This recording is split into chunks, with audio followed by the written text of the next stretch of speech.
right, good morning and welcome back everyone from your long weekend. Just a couple of quick announcements before we get started here. I'll put a final plug in for the President and Vice President interviews. Those are happening this afternoon from 3 to 4:30. Colonel Weems will be conducting, and she'll also be the first speaker here today. Ms. Root also asked if I would let you all know you'll be receiving an invitation to the student calendar soon. That'll go in Outlook, just like the calendar that I had for you for these classes. After you accept it, it'll take about 10 minutes to populate the events for the Air War College school year on in your Outlook. And she wanted me to remind you to check that calendar every day because it is live and things will change in it. So without further ado, we'll get started with today's speakers. First is Dean of Students, Colonel Teresa Weems. Hi, good morning. How are y'all? All right. Congratulations on your final week here at iOS Prep Course. We're excited to have you on board after you get a couple of weeks of break. Hopefully you'll get a chance to travel, and we'll see you again in a couple of weeks with the rest of the student body. I can't tell you how excited all of us here on the faculty are to see you in person and to start up with the entire class here soon.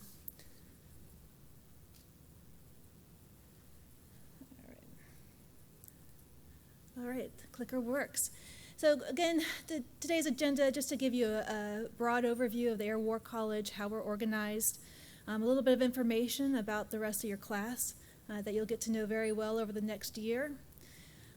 Some of the social events that we typically have every year for the students. Give you a little bit of idea of what the typical day in the life of a student is, at least from an academic standpoint, and then a preview of the first week of school. So here is the organizational chart for Air War College. At the top you can see is our Commandant, Brigadier General Rawls at the very top, and he covers not only Air War College, but also he's in charge of the Cyber College and then 4 centers that you see over on the left-hand side. You won't be doing a lot with the other centers or the Cyber College. However, some of your academic instructors, especially instructors for your electives, may come from those institutions. So you'll get to meet personnel from those orgs. Immediately down in that center box is Air War College proper. We've got a couple of support squadrons that you won't have a lot of interaction with, but they keep the facilities going. They handle if there's any problems with the plumbing or the air conditioning. If there's any raccoons get into the building, which has happened, they take care of that. That's in some of the financial and travel things that have to happen from the ESS and the mission support. Both of those organizations just kind of help support Air War College. The 2 organizations within Air War College that you'll have the most interaction with is Student Operations, which falls under me. You may have already met some of those personnel, Lieutenant Colonel Jason Collins and Lieutenant Colonel Andrea Tileston. You'll see a lot of information coming from them through Teams, in person, or through email throughout the year. Just letting you know some information that they have or that we can pass along to you throughout the year. And then also through on the academic side, under the dean, are the departments, and we have some of our department chairs here to brief you this morning. And those are the 2 parts of Air War College that you'll be most familiar with this year. Just to give you pictures of who the leadership are, obviously in the center at the top is General Rawls. Our Vice Commandant is Colonel Rowell. And then we have a Director of Staff, again, who you won't have a lot of interaction with, but he's behind the scenes giving administrative support to the college, is Colonel Musakia. And then below him, myself, obviously as Dean of Students, Colonel Bottomley, who is the Dean of Academics, and then Mr. Kelleher, who runs the mission support. Dr. Williamson, I don't have a photo for him yet, so that's blank, but he is, you'll see him around the building quite a bit, and he supports the dean, Colonel Bottomley. For student operations, which is my organization, I have, like I told you, we've got Colonel Collins, Colonel Tileston. We have 2 other open positions that are vacant right now and will probably be for the first couple of months that you're in class. We're up in rooms 2021 and 2025. I also interact directly with the seminar directors, which I'll go into a little bit here later, and the seminar leaders who are pulled from the student body. And then underneath them is the seminar members, which you'll be part of. I also interact and advise the class president for the entire student body, as well as the IO class president and vice president. These are some of my roles and duties here within Air War College. First and foremost, I'm the Commandant's advisor on what's happening with the student body. If there's any issues that are popping up, any areas of concern having to deal with the care of our students, it's my job to let him know. I also help set and enforce policies, which you'll get a handbook on, and you'll read what those policies are when you get back from your break. Again, like I said, I work closely with the class presidents and vice presidents, and also very closely with iOS. So in constant contact throughout the year with iOS as we work out daily operational control of you, as well as some administrative areas. Again, and just to remind you, we're up in room 2021 and 2025. We're open throughout the duty days. So just if you have any issues or questions or just want to say hi, come on up there. The door to 2021 is always open. My door is usually open unless I'm in a Teams meeting. So for the student body, this is for the overall student class. Right now you are the main students who are here so far. So far we have about 10 to 15 other students that have checked in with us, and then the rest will be arriving over the next couple of weeks. You see the majority are from the Air Force, and that includes both Guard and Reserve personnel, as well as active duty. We have a few Sea Service personnel, mainly Marines. And we have Space Force personnel as well. And the Army has sent quite a number of their soldiers here to be with us. And then you all will make up just over 20% of our class. The actual number right now is 229 total students. That may change by 1 or 2 students over the next couple of weeks. And we'll update this chart for you as we go. This is a mix. We try to get a good mix of rated personnel as well as support personnel in each of your seminars. And this is just a breakdown so far of kind of the backgrounds and the functional backgrounds of our students. Once you get back here and we start classes, you'll be assigned to a seminar. We'll generally have 2 to 3 international students per seminar. We have a total of 17 seminars this year, and there'll be about 13 to 14 students in each of your seminars. You can expect about 5 to 6 of those students to be U.S. Air Force personnel. We always try to have a couple of Guard or reservists as well. We'll have U.S. civilian members, as well as try to get a Sea Service member in there. And again, like I said, 2 to 3 of the international members from the different regions of the globe.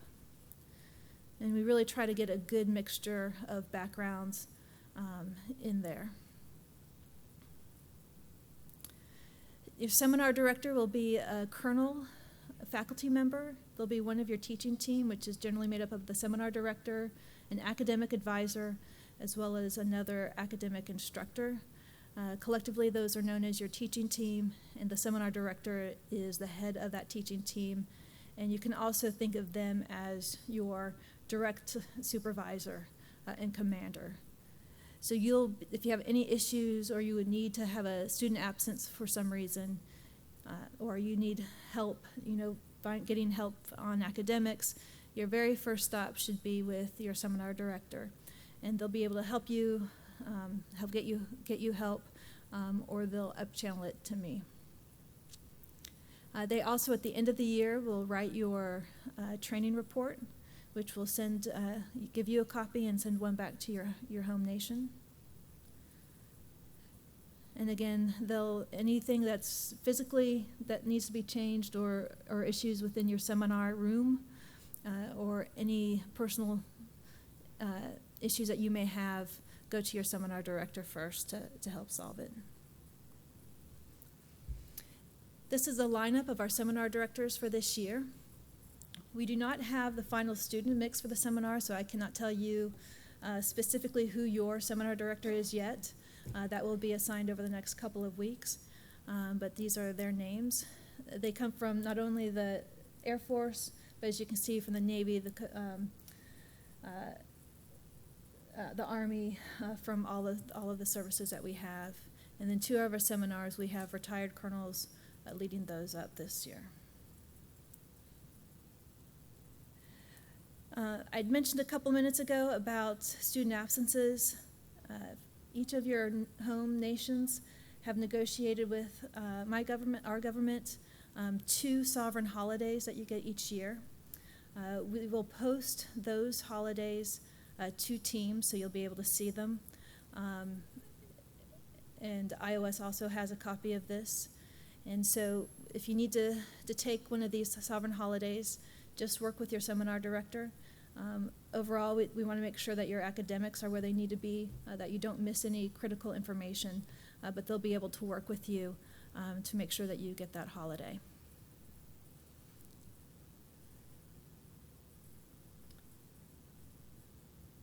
All right, now we get to the social events.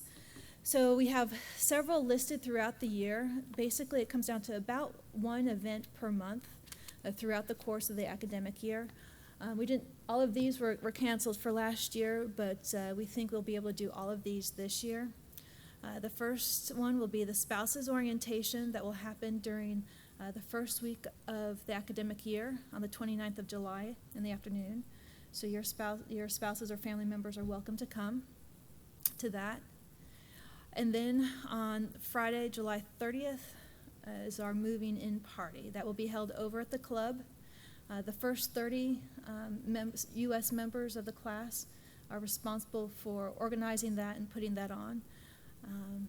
And so they'll send out more information about the times once class gets going. We'll have the Air Force Ball, the Marine Corps birthday, is a big event. And then we have a Taste of America, where your American students and families will take a region and highlight foods from that region of the United States and prepare that for you and your families. And then later on in the year, you'll reciprocate and we'll get to sample dishes from your home nations. We also have a Jim Thorpe competition, which you'll get a briefing on at the first week of class, where we go up, send student athletes up to the Army War College up in Carlisle, Pennsylvania, to do about a 2-day competition on various types of athletics. And then finally, 20th of May is your graduation date. So that seems like a long time from now, but the year will go by fast. Okay, your typical day here in Air War College.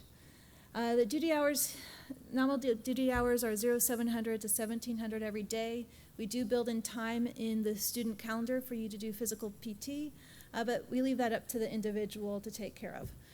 But that is blocked out each day on the student calendar. Normally, you'll come in here to Jones Auditorium as the whole class, and there'll be a lecture for about an hour and a half or so. And then you'll break into your individual seminars for the rest of the day. There is homework. I won't give you the page count. I'll leave that to the dean. to let you know. But kind of plan ahead. There is a year-long schedule published called Clear Skies, and it's already published. It'll tell you when your homework is due. So if you have a paper to write, it'll tell you when that paper is due, and so you can kind of plan out ahead of time, when you've got to get those turned in. It also shows our holidays and the winter break period. So get a copy of that. We'll make sure that link is sent out before the beginning of the classes so you can see what the year will look like. Uniform of the day is normally flight suits, OCPs, or the equivalent. If it needs to be something a little bit more dressy, like your service dress or your Class A's, that will be included on the calendar that Colonel Sutton talked to you about earlier. And we'll get the word out to you ahead of time that you need to wear those and prepare those. We do have days blocked off on the calendar called requirement days, or R days. Those are duty days, so if you're here in the building or at the library, please come in uniform. But those are days where we generally don't have lectures or seminars planned. I say generally because sometimes we will bring in guest speakers who we can't get them scheduled any other time. So it's not a complete day off. So just keep your eye on that. And we ask if for some reason you're participating in the seminar virtually, again, that you wear your uniform. Let's see. And then finally, your first week of class for you starts on July 22nd, next Thursday, where we're going to have a meet and greet for you and lunch with the the first 30 students from the United States. There's an optional baseball game that evening, again, just to kind of get to know them better, see a part of our American culture downtown. It's a nice stadium with food right on the waterfront. And then first day of where the entire student body will be here is on Monday the 26th, where we'll have some in-processing. That's the day where we'll get your building entrance cards issued to you, so you'll be able to come in and out of the building at will, even after duty hours if the building's locked. The card that will be issued to you that day will grant you access to the building. And then starting on Tuesday, again, is when your academics kind of start, and the dean of academics will kind of take over from there. And as I said before, on the 29th, I believe it is, we'll have the spouses orientation. And then on Friday the 30th is our move-in party, which will happen at the end of the duty day over at the Officers Club. That's all I have for you. I'll stick around here if you have any questions. And if you need the list of the holidays, I've got them that the sovereign holidays that we've negotiated. I have those with me. Or you can stop by Student Ops or by my office and we can go over it. I'll provide that to your seminar director, so they'll also have that, so you shouldn't have an issue getting those days off. And do you have any questions real quick before I hand it over to the next briefer? No? Okay, thank you.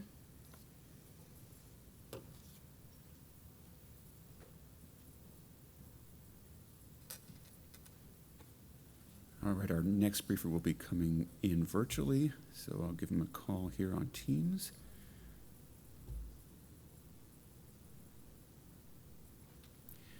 Our next briefer is Dr. Victor Mboduma. He's the editor of the Strategic Studies Quarterly, which is one of the publications put out by Air University. Hello, Victor, are you there?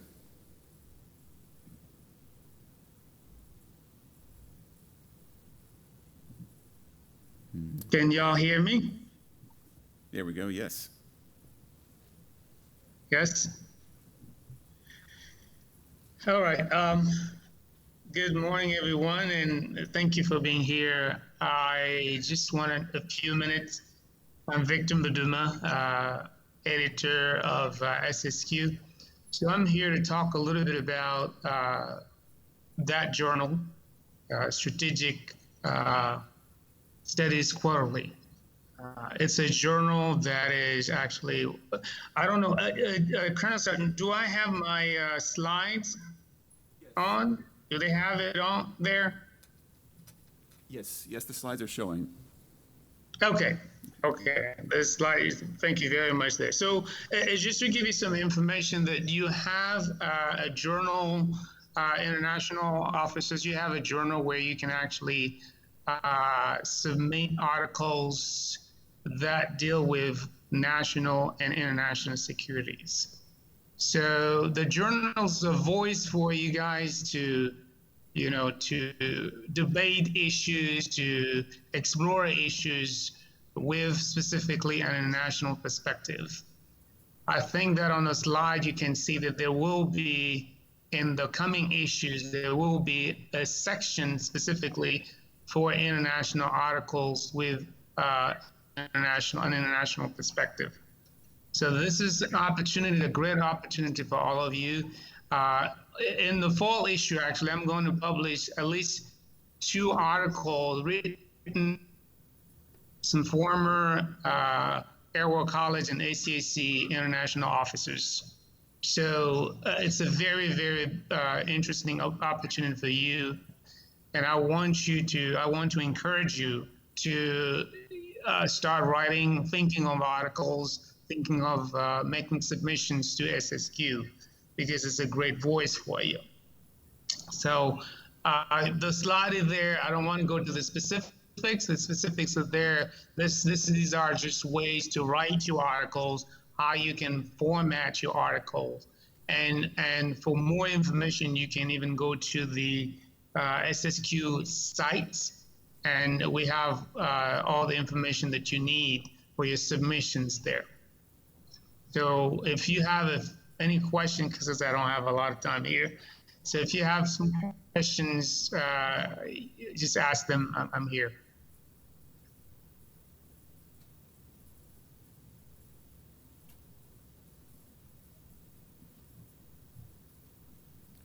And any questions? Doesn't look like we have any questions, Victor. Thank you very much.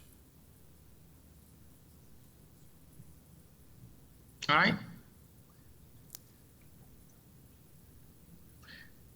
Is there's any no questions? So that's all I really wanted to say here, just to put submit to you this information about this journal. That is a great tool for you to publish your articles. All right, thanks. Thank you very much, Dr. Modema. And if anyone has any questions, they can get in touch with you there.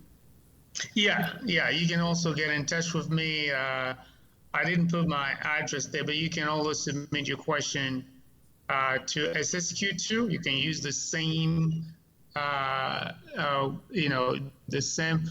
There is an address, email address there for the editor, and you can just submit your question there too, or email me directly. All right. Well, thank you very much. Well, thank you, and y'all have a great day over there. All right, we'll see you. All right, I think we have time for a short break. If anyone needs to hit the restroom or something like that, let's come back in just 5 minutes at 11 o'clock to get started with the next section.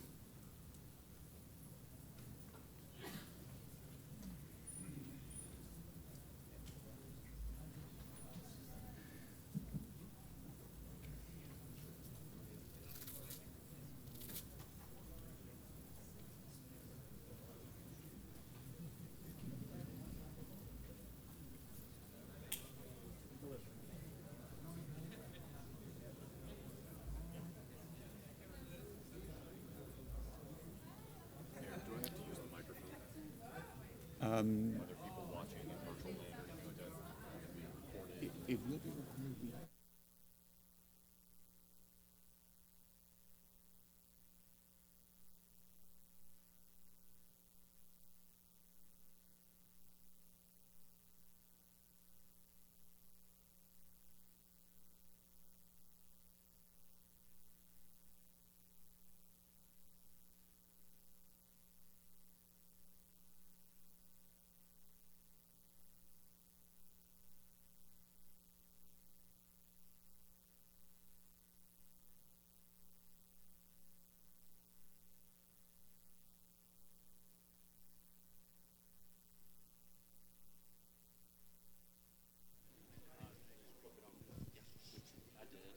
Test, test, test.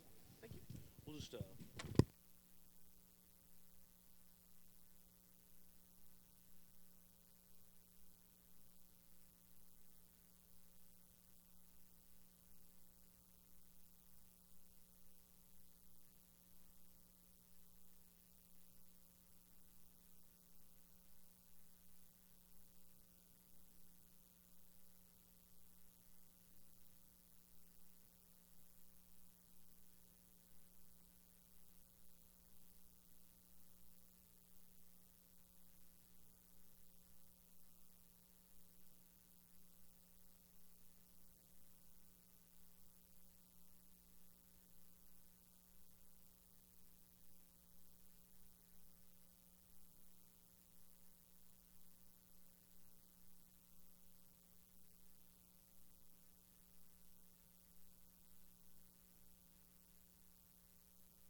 Hey, good morning, everybody.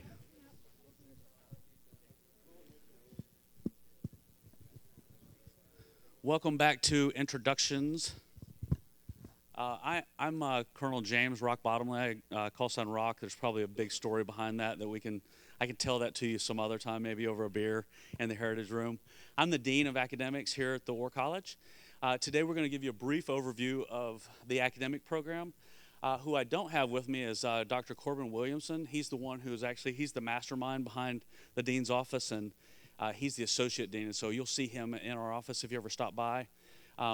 We do have some other folks that are going to talk to you today. So the 3 department chairs, we have a step in for the leadership department. So the leadership and warfighting department, Colonel Klinger Sandberg will be speaking for Bill Lewis today. And then we'll also talk about 2 of 3 of our concentration seminars. So as you probably have heard, We've got a space seminar, and we're not going to introduce that today, but today what we will be talking about is our grand strategy seminar. They're still taking applications, by the way, so as Rick talks about that, please consider applying for grand strategy. And then we also have our Joint Warrior Studies seminar, and Dr. Will Waddell will be talking to that. The director of that program is Mr. Gene Camina. You hopefully you've seen our vision and our mission statement. Again, to summarize both of these is that we're here to train the world's best strategic leaders and also advisors. I think for the preponderance of you all, you're going to go out and you'll be strategic leaders in your country. A lot of the American students here are going to be strategic advisors to strategic leaders. I think it's an essential role to be able to know how to do both of those. Because really, even as the leader, you're always advising someone above you, and you're taking advice from people below you.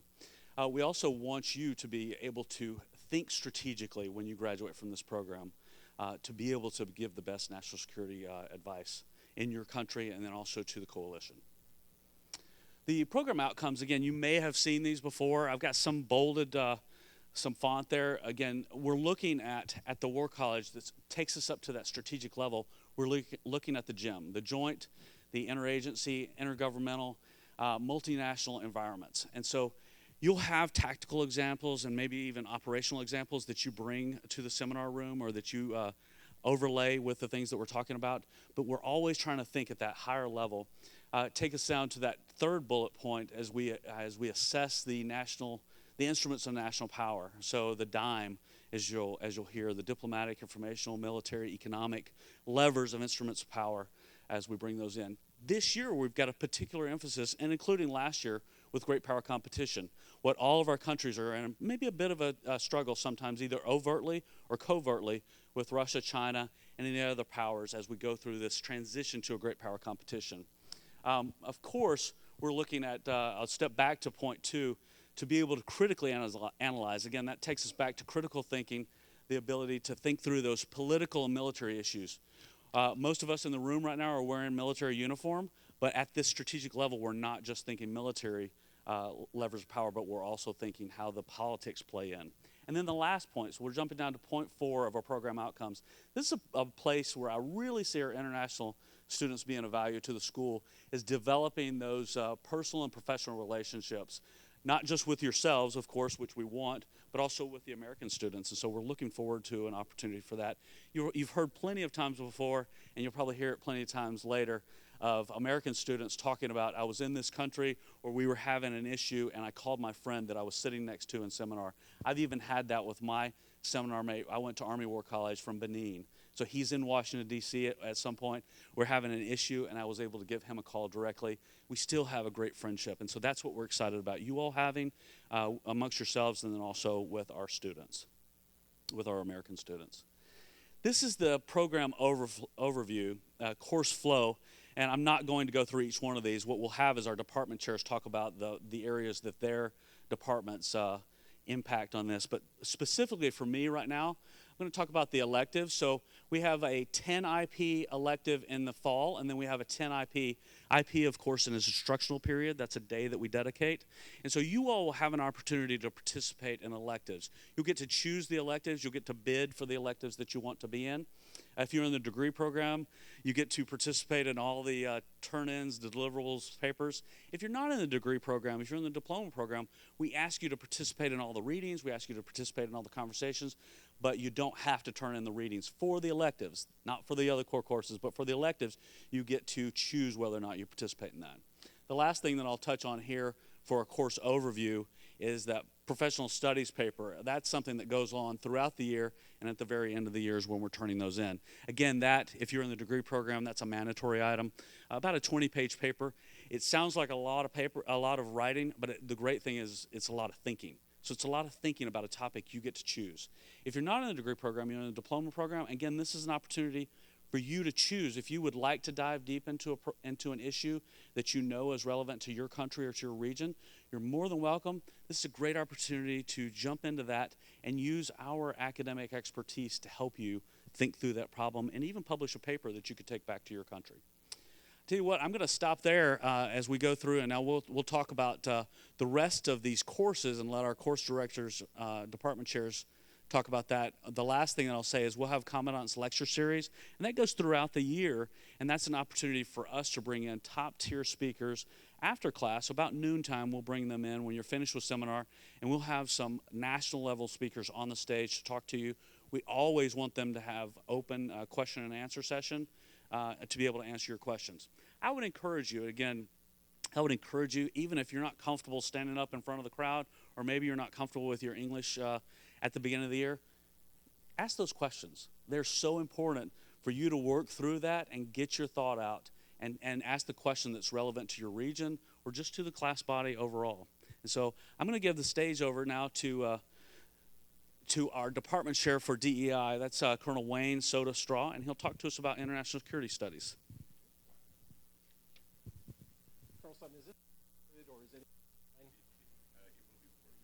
Okay. All right, I will use the microphone. Good morning. Colonel Wayne Straw, I go by Soda, chair of the Department of International Security Studies. And let me just start off by saying a little tag on to what Rock just said about being comfortable with your English skills. You guys are doing great.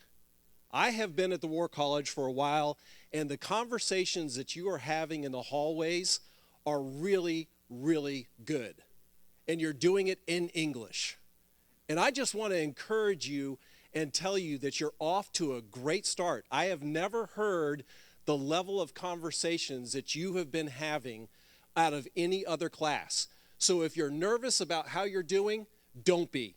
You're ahead of every other class I've seen. You're having great conversations. Keep it up. Keep challenging yourself. You will be amazed at the way you will be talking 1 year from now as you leave Montgomery, Alabama. The second thing that I'd like to say, it was mentioned about Jim Thorpe Sports Days. So while I'm up here, I'm going to take a quick opportunity to point out, please close that warning. Thank you. Right here, Jim Thorpe. The athletic competition that's going to be up at Carlisle Barracks, Colonel Bajenska and I will be helping to get a team together. Don't tell me you guys don't know anything about soccer, or as you like to say, football.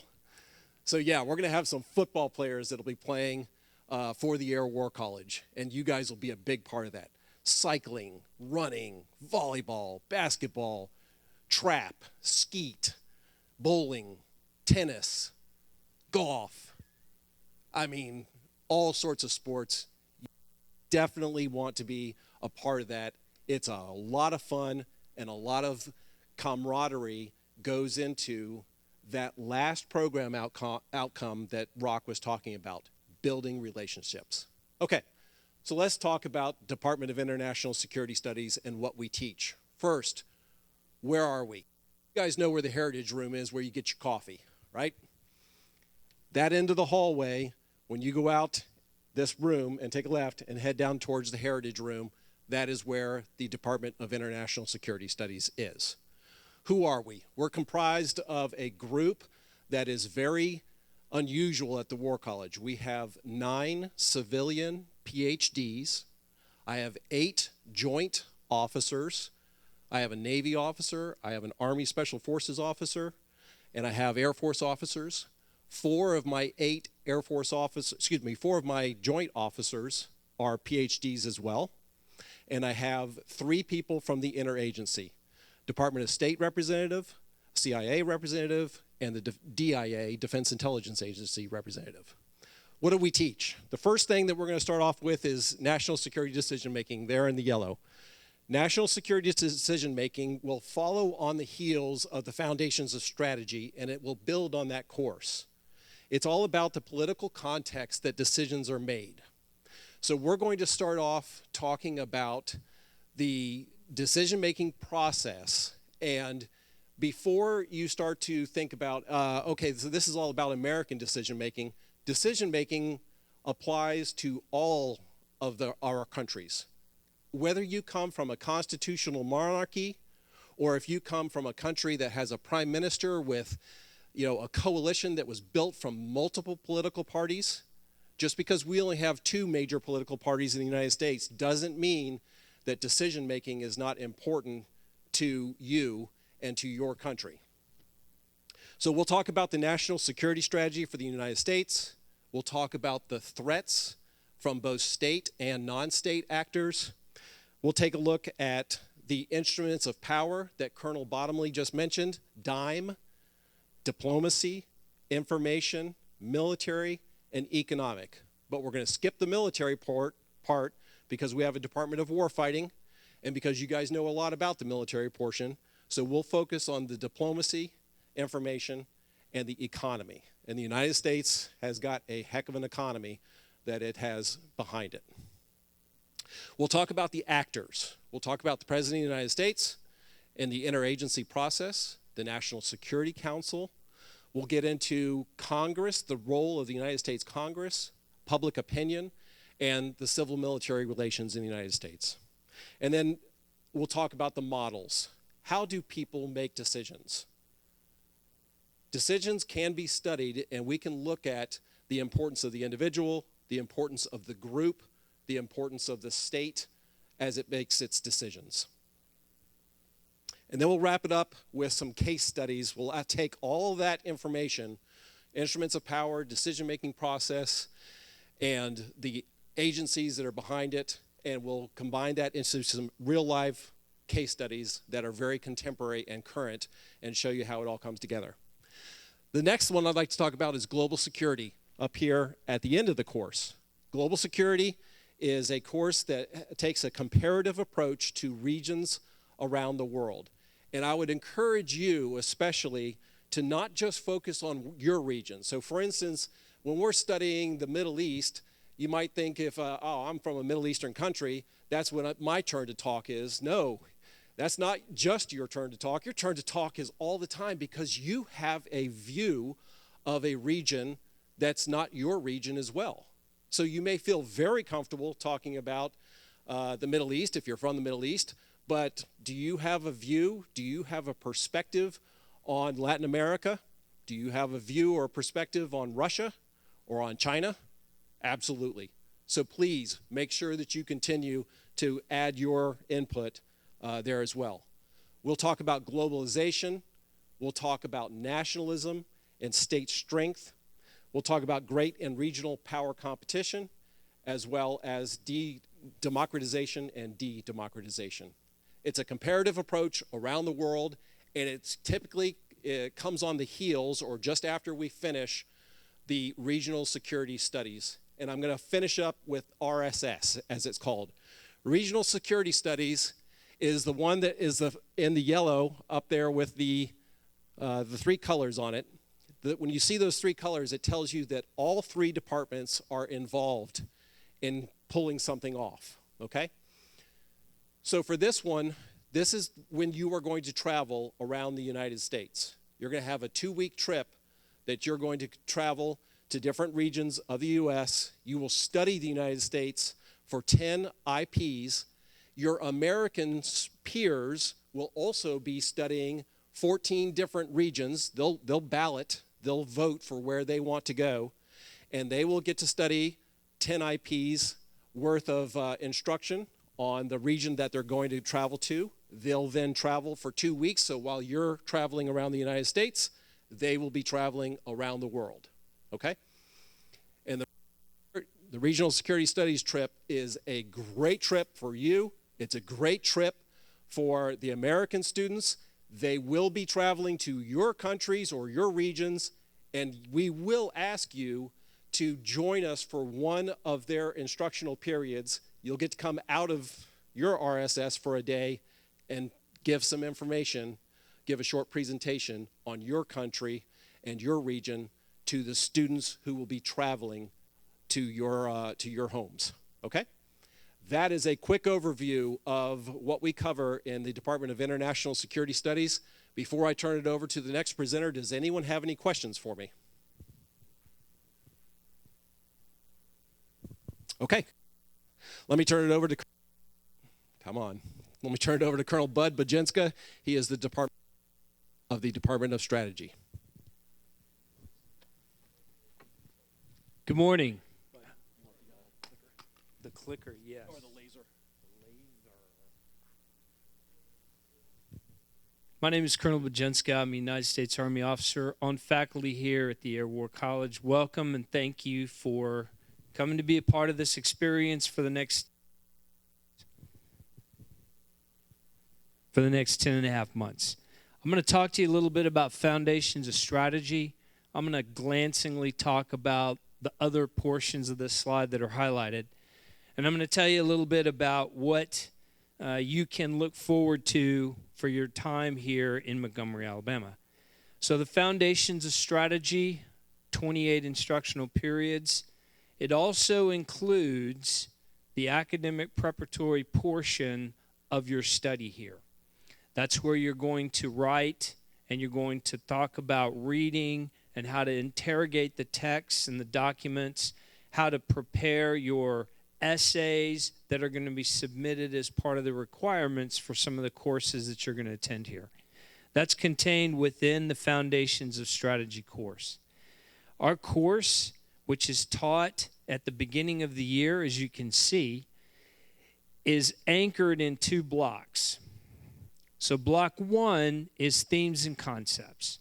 That's where we're going to talk about theorists. That's where we're going to talk about ideas, about things that influence strategy, such as predictability, where you're going to learn and talk about the theorists like Jomini and Warden, where we have uncertainty, where Clausewitz and his ideas about friction come into play. We have dynamics that influence strategy, like war termination, war escalation, and war initiation. We tend to do really well at the latter and not so much at the termination as well. Out of those blocks, which is about 8 instructional periods, you're going to build the vernacular, the language through which you're going to digest the rest of our course, and those same things and concepts are going to begin to be revealed as you go deeper into the academic year and some of the other courses that you're going to negotiate while you're here.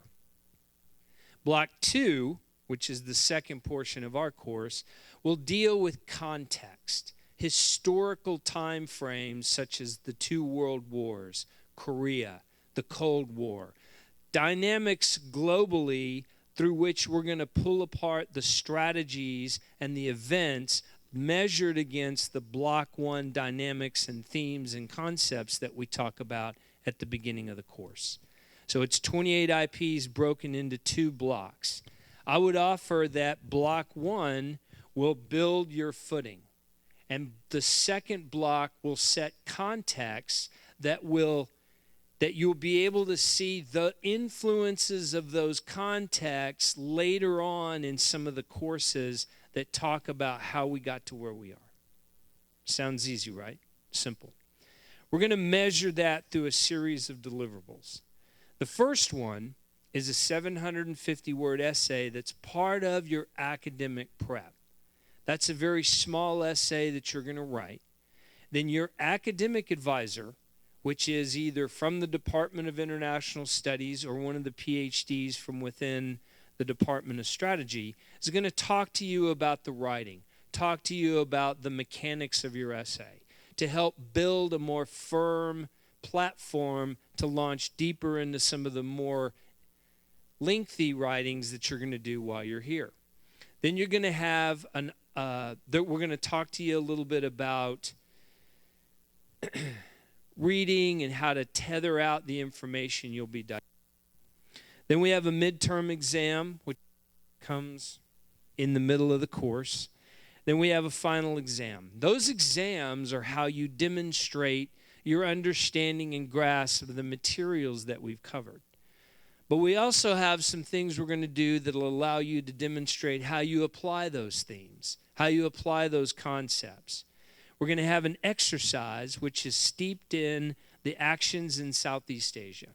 We're going to talk a little bit about the decolonization aspects of World War II.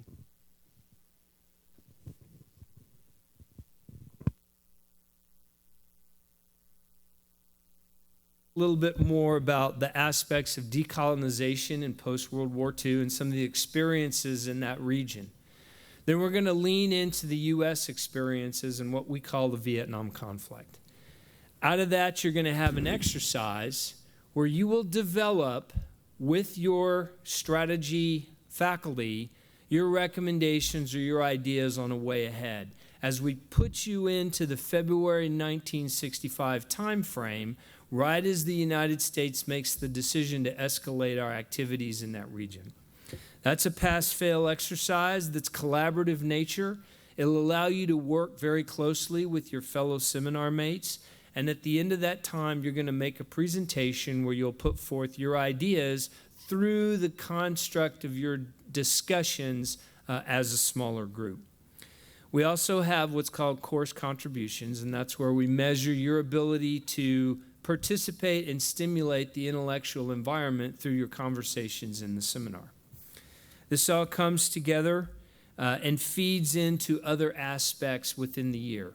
You're going to hear about things like the National Security Forum. You're going to hear about Global Challenge. Those are further academic events that if we've done our job, you will be able to participate in those activities with the themes, concepts, and foundational aspects you've built while you're in strategy. So the makeup of the Department of Strategy is somewhat similar to the Department of International Studies, in that I have a series of civilian PhD holding, mostly historians, that will be aligned against one of your teaching teams. I also have a group of military faculty that bring their contemporary experiences into the seminar room as well. So the way you will see it is, if you have a PhD from what we call DEI, which is the Department of International Studies, then you will likely have a military service member that's your instructor from the Department of Strategy, or what we call DES. Additionally, as we move forward, you'll see members of our faculty in other capabilities. We have a lot of advisors for the professional studies papers. That's an individual you're going to select, but there are a lot of members of our department that enjoy participating in those studies. Then you're going to see several of the military members of the Department of Strategy participate with global campaigning, which is a course that you'll have towards the end of the year, where we begin to participate in other academic events. If you're, so inside the RSS, we also have RSS opportunities, but Colonel Reiser, who you probably already know, is going to be the International Officer RSS lead, and then we also have Dr. McNeil, who's inside the Department of Strategy, that you probably already know, that will be building the academic program of the International Regional Security Studies program. That is a lot about strategy. I want to finish by foot stomping Jim Thorpe. So how many of the officers in this room play football? None of you play soccer? Not one single person in this entire auditorium play. Oh, onesie. Oh, there we go. All right, so we are already going to beat Army in soccer. That's a give and take. But here's my only piece of advice as you prepare for Jim Thorpe, which starts right now. So in the first 5 minutes of the half, our team looks like a bunch of Ronaldos. Fantastic. After about 5 minutes, I start to see the players for our team doing this. So my initial piece of advice is stop smoking right now. The rest will come in time. You defeat the adversary through your own personal stamina. You're going to work on that stamina through the Foundations of Strategy course, and you're going to continue to build on that excellence through the rest of the year. Thank you for coming to the Air War College. I look forward to getting to know you better as the year goes out. And I'll close by saying this is a great year. This is a great opportunity, and we're glad you're here. Thank you very much.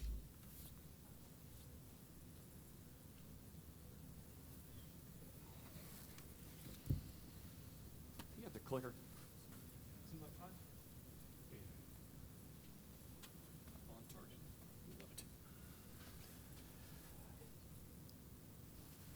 All right, welcome all. I'm Colonel Sandberg. I go by Klinger. from the Department of Leadership and Warfighting, or DEW. We're on the opposite side of the building and on the second floor from DEI if you're looking for us.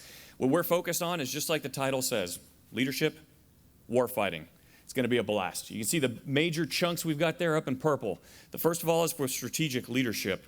And that's where Rock was talking about that JIM environment, right? The JIIM environment. What does it take to be a strategic leader in that type of environment? And what are some of the traits that we need to develop as strategic leaders? What type of environment are we going to be operating in, this complex, uncertain environment? We're going to dive into that and begin to just academically pick apart that environment to understand what's most important for you as a budding strategic leader. On top of that, we're going to discuss organizational cultures.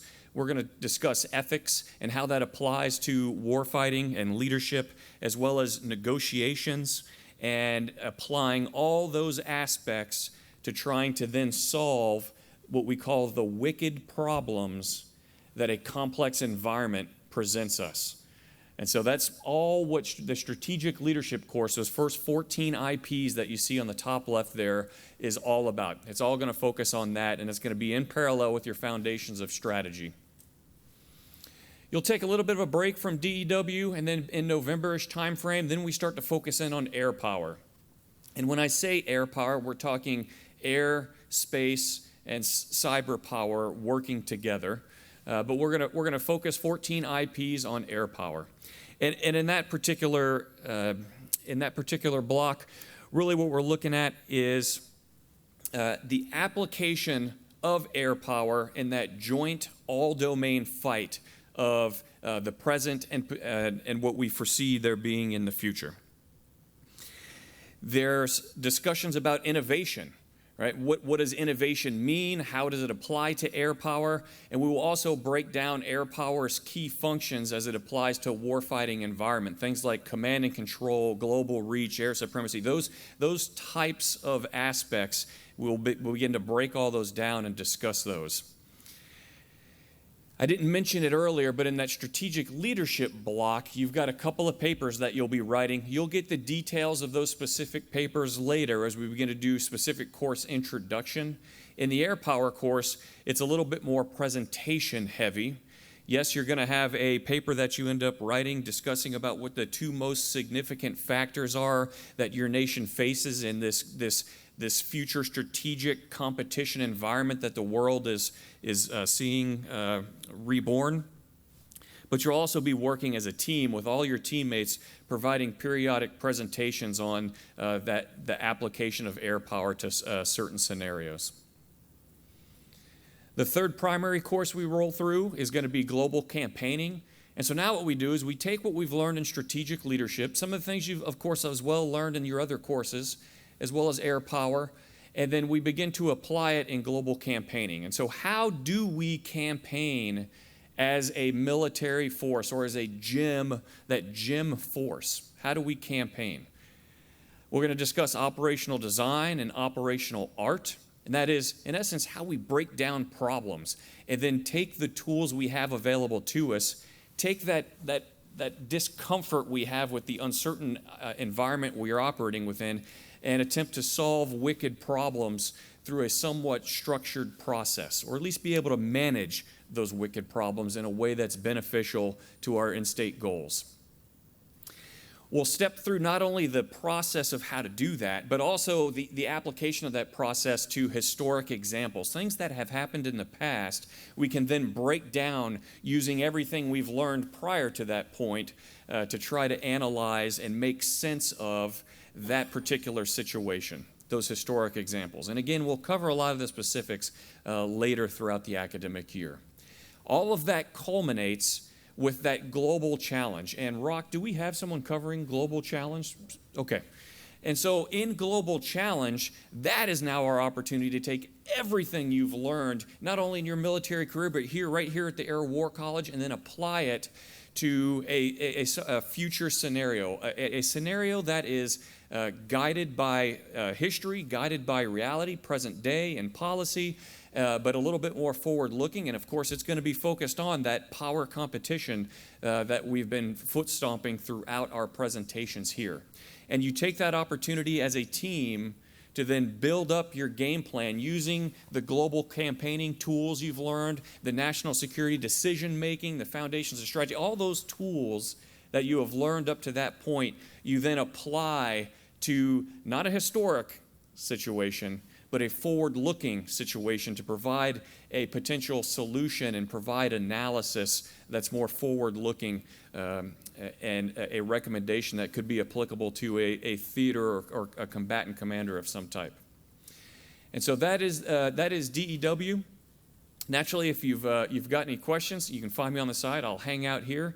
But otherwise, I think at this point, I'm going to hand it over to Mr. Rick Samuels for GSS.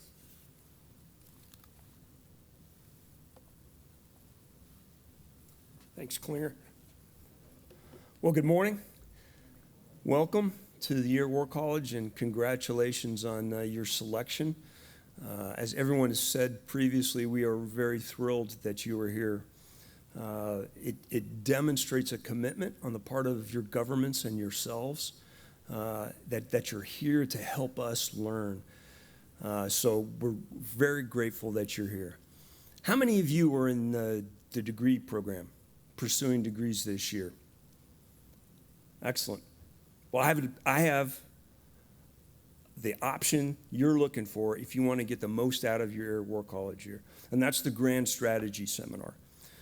We just graduated our 11th class, so for over a decade we've been developing the Grand Strategy program. It is a program it does all the same things that you just heard about. You learn about national security decision making, you learn about international relations theory, you learn about history, leadership, war fighting. We do all of those things. However, our curricula is packaged differently and structured differently so that the focus is on all things strategy, grand strategy, and strategic leadership. The focus is at that nexus between policy and strategy. How is policy developed, and then how does that inform strategy? That's what the Grand Strategy focuses on. In addition, because the Grand Strategy Seminar does not do electives, we do some travel and we do some other different things than the rest of the curriculum. We'll travel to Gettysburg. We'll spend a week in Washington, D.C. talking to leaders in the national security enterprise. And then we spend another 3 days walking the battlefield at Shiloh. Another event that we do is a intercollegiate war game with civilian strategy postgraduate seminars from across the United States. So we'll get postgraduate grand strategy seminars from Purdue, Texas A&M, Cornell, Kansas, Notre Dame. And those students will come to Air War College and they'll integrate with the Grand Strategy Seminar, and they'll work on that problem that's kind of like what Klinger described in the global challenge scenario. But it'll be done in conjunction with these students from civilian institutions. It's a little fun opportunity to throw some 20-something postgraduates in with some 40-something military professionals. It always makes for some great discussions. So that's the Grand Strategy Seminar. I'll hang out after the briefings today to discuss any questions or concerns that you might have. In the meantime, I'd appreciate if you'd write down my contact information. And if there are no questions for me right now, I will pass it off to Mr. Gene Kamina, the director for the Joint Warrior Study Seminar.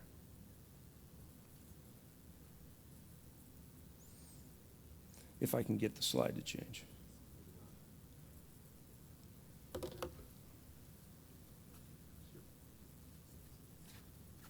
All right, good morning.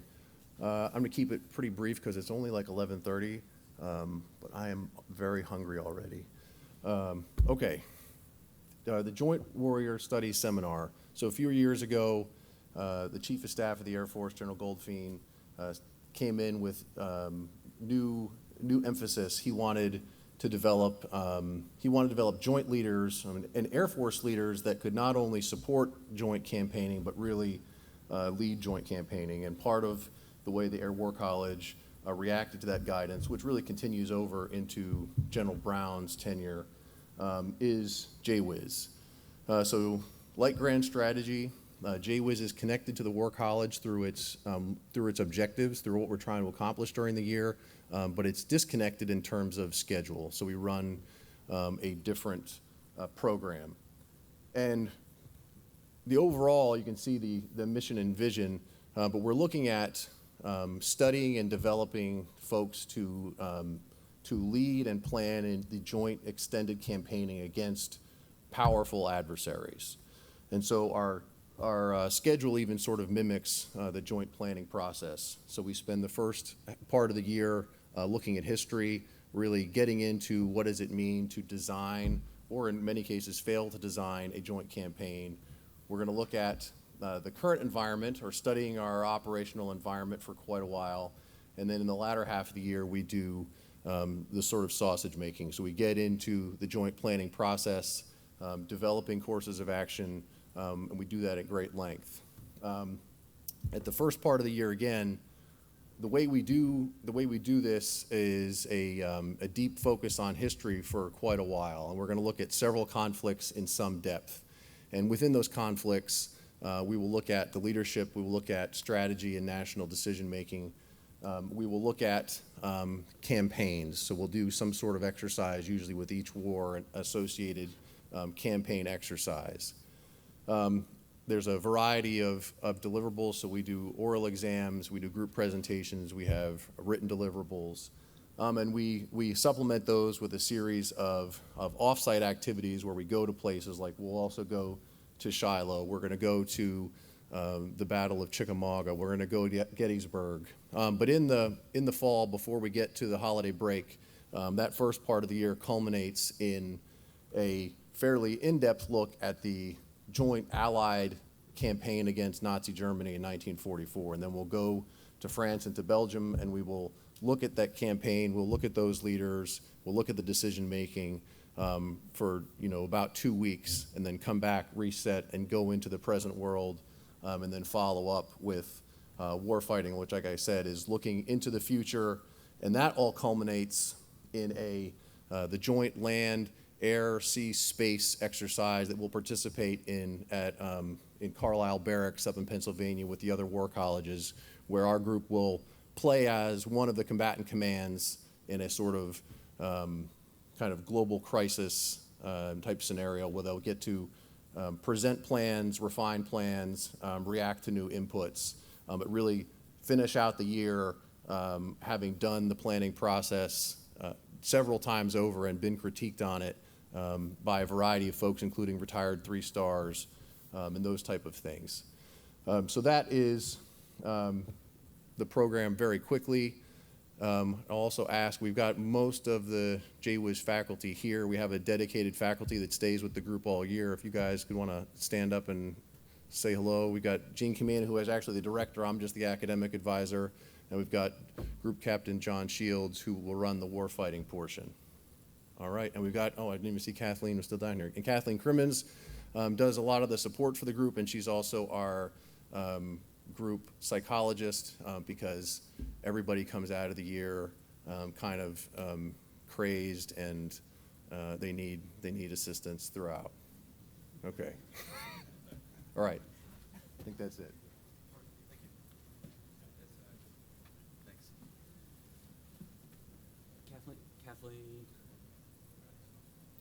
Kathleen, stand up one more time. So Kathleen Crimmins is the War College psychologist, if you will. So she plays a distinctive role for all the War College, not just JWIZ. And so you'll get an opportunity. She'll give her briefing on some programs that she runs, and she's always available. She's up in the DEW area, so you can talk with her. Thank you, Kathleen. And I know she'll get an opportunity to address everybody as well in the future. So with that, I've got two more items. So something that I know you're all waiting for is you've heard about the the International Country Briefs that we're going to have in the mornings. It'll be a 10 to 15 minute brief. I believe you're all waiting on a slide deck, master slide deck, right? And so what I would ask you is be patient with us for a second as we're making sure that we get the slide deck ready for you so that it actually, the whole point is to minimize the work that you have to do, to where it's a standard deck. You can expect, and this is something for you to go ahead and think about, expect to think about and present to your fellow students the political, military, economic, and cultural issues with your country. And not issues, but maybe the history, the political history of your country, the military history of your country, the economic, and the cultural history and where you're currently at. We're still working on the slide deck to get it exactly right for you so that it's really just plug and play. We've done country briefs in the past, but I'll be honest with you, sometimes the country briefs turn into, these are our beaches and these are our women. You should come to see our country. And that's great, but we don't learn a lot of strategic level things about countries. And so expect that that's where we're going to go to. It's 10 to 15 minutes. And it's going to happen in the mornings right before our key speakers and before class. If there's something you can learn from our group is that we've gone over each of our allotted times, and what we can't afford is for you guys to go over your allotted times and then us push the whole day back. That's why it's 10 to 15 minutes, and you can shorten the amount you talk about in order to be finished on time. And I hope, and again, it's an opportunity for you to show off your country, but you'd be surprised how maybe folks in the audience and your fellow students have no idea how your political system in your country's set up. They have no idea about the economic challenges that your country has right now, and they have no idea about the cultural issues that maybe you want to share with us. Again, expect for us to share a slide deck with you. It should be plug and play for you. The last thing that I have for you is we always, every year, have a tension of who's in the degree program, who's in the diploma program. iOS are the bad guys in that. No, I'm not. iOS does not get to determine that. I, as the dean of the War College, doesn't get to determine that. The commandant of the War College does not get to determine that. That is the registrar. And the registrar, I think, has been communicating with you all since the very beginning of you being selected. They've had deadlines for things. This is the list that we have, and I know we've passed the deadlines on when things are due. This is the list that we have of who's in the master's program and who's in the diploma program. What I would ask is if you disagree with this list as soon as this, not that if you want to move from one to the other, but if you disagree and you say, I am in the wrong place on this, and I know, my information was there, but they didn't receive it, then I need you to come talk to me immediately after this briefing. It's not something that I can change, but if you really have a legitimate reason to say I should be in the other program, I submitted all of my stuff, then you need to come talk to me. We're excited about you being here, so excited. You're going to play a great role in everyone else's learning, not just because you're an international student. I will say the same thing to our American students that are here. Each student in this course plays a great role, not only in their own learning, but in the learning of their fellow students, and also the enjoyment of the year. Last year during COVID, and we didn't get a lot of interaction between students outside of the classroom, the number one critique we had on the program is we missed out on the opportunity to meet our fellow students. I was surprised at the number of students that were really disappointed. We did as good a job as we could, but as you know, with COVID, there was just a lot of restrictions. This year, we're hoping to open the gates and let you all experience that great time of fellowship and enjoyment with your fellow students, but also learning to be strategic leaders. Do you have any questions for myself or any of our academic department heads or concentration seminar directors? With that, thank you very much.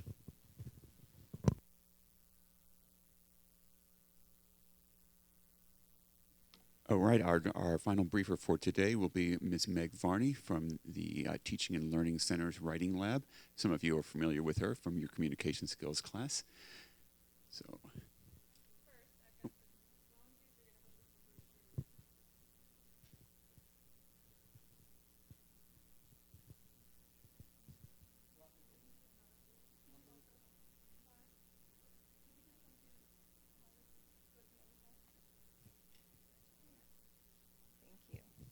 Hello, good afternoon. The clicker somewhere? Colonel Sutton, the clicker? Clicker? Okay, thank you. Okay.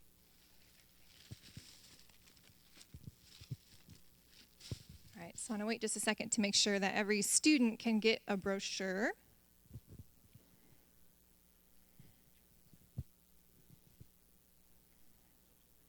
Sorry? Oh, yes. Well, if you answer a question correctly, you may get the candy. We'll see. So, okay, just make sure everyone can get a brochure. Anyone still waiting on a brochure?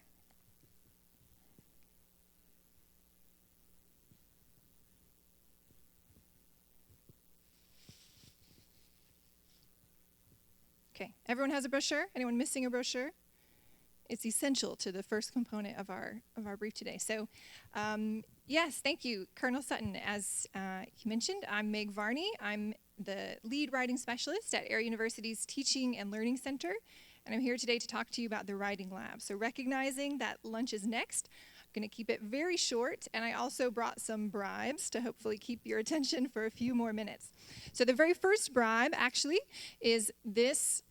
A highly exclusive Teaching and Learning Center mug, which is offered as a door prize just for showing up today. So one of you in the brochure that you have, if you'll open it up, on the inside there's a sticker that says winner, that you are the winner of the, oh, we have a winner. Congratulations. What's your name? Here you are. Yes, you're welcome. All right, I brought a couple more bribes, which, as was pointed out, are some bags of equally exclusive candy, which will be awarded for a very short quiz that we'll have at the end. So if you pay attention for about 2 slides worth, very easy, everyone can pass it, but it'll be whoever can answer the question first. We'll do that. So yes, as I mentioned again, Meg Varney here to talk to you about the Writing Lab. So what is the Writing Lab? We are a support service here for you during your entire time at Air War College. We're here to support all students who are in any resident programs at Air University, to support you in the writing that you're doing and to help you kind of adjust to the academic expectations here at Air University.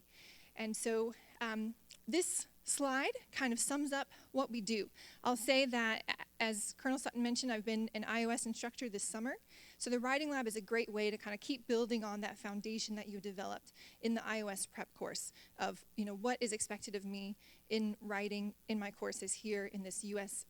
Military setting. And so we do that kind of through these 3 things. So first, at the Writing Lab, you discuss your work with a tutor. So we don't take your paper and fix it and hand it back to you or write it for you, right? It's the opportunity to have a discussion and a dialogue with a tutor, someone like myself or one of our faculty tutors. And we have some faculty from Air War College that work with us as well. And to have that discussion, because our goal, really our mission, is to strengthen your writing skills. So not just to work on that individual assignment that you have, or that prompt or that piece of writing, but to give you tools and resources that you can continue to use in any of your writing and on into the future. Because we want you to write with excellence. So we want you to provide the support and resources that you need to be able to do that through the whole year. Right. So thinking of support, what types of support do we offer? So first is that individual support that I already mentioned. And that's an appointment between you and a tutor like myself, where you can get direct feedback on your writing or on your ideas, on your assignment. And also you can ask questions that you have, and as needed, receive some resources that I mentioned that you can continue using. We also offer a few appointments by request. So first, our group appointments. That would be maybe as was mentioned, you might have some projects that you're working on with some teammates, or maybe in a class you've received a prompt and you'd like to come and kind of discuss what does that prompt mean, how are we going to approach it together with some classmates. So group appointments are available by request. Also language skills. So if English is not your first or your home language, and you'd like to continue working on your fluency or proficiency in things like grammar, syntax, vocabulary, reading, writing, listening, speaking, any of the language skills, we have support available for you. Also verbal and visual. So we are the Writing Lab, but we do offer appointments by request to continue building on your verbal and visual communication skills. So I know it was mentioned the presentations that you'll be doing and the talks that you'll be giving. If you'd like some support as you're working on those projects, please make an appointment with us. And finally, we have online resources. So on our website, which is linked in the brochure, not linked, but it's listed in the brochure that you have, you can visit our website and access our collated collection of resources that are available anytime, no login required to get to those. All right. So I said it was going to be brief. I'm going to stop there because you have the brochure, you have the website, and you'll see me again at your full Air War College orientation later. But for now, before we get to the quiz, any questions that you have about the writing lab in this moment?